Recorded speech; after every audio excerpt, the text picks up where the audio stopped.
ఈ విధంగా hyper tension గురించి అవగాహన తీసుకురావడం కోసం ఆ రోజు వరల్డ్ హైపర్ టెన్షన్ పంచుకున్నాను. వాస్తవాన్ని మంత్రి గారు ఉన్నారు అక్కడ వెళ్ళాలి.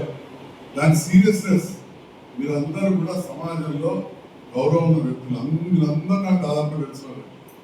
మీ ద్వారా సమాజానికి ఒక మెసేజ్ వెళ్ళాలి అని చెప్పే కార్యక్రమాన్ని ఏదైతే మా అయ్య మీద తీసుకున్నదో ఇండియన్ మెడికల్ అసోసియేషన్ దాంట్లో భాగంగా మీకు తెలియజేస్తున్నాం.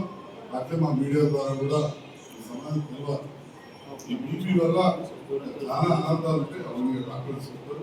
ఇంత మంచి కార్యక్రమాన్ని మా ఇండియన్ మెడికల్ అసోసియేషన్ ద్వారా మా యువ డాక్టర్ల టీం ఏదైతే మేము పునాదులు వేసి మొదలుపెట్టినామో దాన్ని అద్భుతంగా ముందుకు కొనసాగి చేస్తున్నందుకు మరొకసారి హేమంత్ గారికి, శ్రీనివాస్ రెడ్డి గారికి, పాల్గొన్న డాక్టర్లకు సహకరిస్తున్న ప్రభుత్వ వైద్యులకు, డిఎండిహెచ్ఓ గారికి, వారి టీం డిఎండిహెచ్ఓ గారికి, డాక్టర్స్ అదేవిధంగా పిలవగానే మీరు కూడా ఇక్కడ మీరు అందరూ కూడా ఎక్కడైనా చూసుకోవాలి వచ్చి ఈరోజు ఈ కార్యక్రమం పాల్గొన్నందుకు మీ అందరూ కూడా హృదయపూర్వక ధన్యవాదాలు తెలియజేస్తాను. Thank you.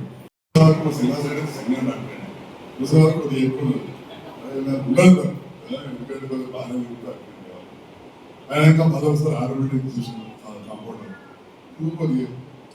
కొద్దిగా అటు బాగాలేదు కానీ నాకు ఉండేది అంటే నాకు నార్మల్ ఏంటంటే రాగా ఆవేశం ఉల్లాసం ఇంకా రకరకాలుగా పెరుగుతాయి. జరిగేవి అవన్నీ డాక్టర్లు చెప్తారు. మీ డాక్టర్ అని మీ కంటి డాక్టర్ ఉంచండి. సో దీనిపైన ఎక్కువ మాట్లాడకుండా సమాజంలో ఈరోజు చాలా మార్పు వస్తుంది. మనం ముఖ్యంగా చాలా మానసిక ఒత్తిడి గురవుతా ఉన్నాం. గతంలో పెట్టే ఫిజికల్ ఎక్సర్సైజ్ తక్కువ. నేను చిన్ననాడు మీరందరూ తెలుసు, చాలా మందికి నా కుటుంబ పరిచయం కానీ సైకిల్ మీద స్కూల్ పోతాను. అదే సైకిల్ మీద గ్రౌండ్ దాకా పోతాను. ఇవాళ మా పిల్లగా సైకిల్తో పాటు లేదు వాళ్ళు అప్పటికిప్పటికి పెద్ద ఆస్తులే పెరగలేము. కానీ లోపల జీవన శైలి మారింది. మరి మళ్ళీ మార్పు దిశగా రావాల్సిన అవసరం. రెండవది, డాక్టర్లు చెప్పిన విషయాన్ని సరిగా పరిగణలోకి తీసుకోక ప్రాణం తెచ్చుకునే కేసు. జస్ట్ పోయిన శనివారం నాడు ఉచిత ఆపరేషన్ చేద్దామని 15 మంది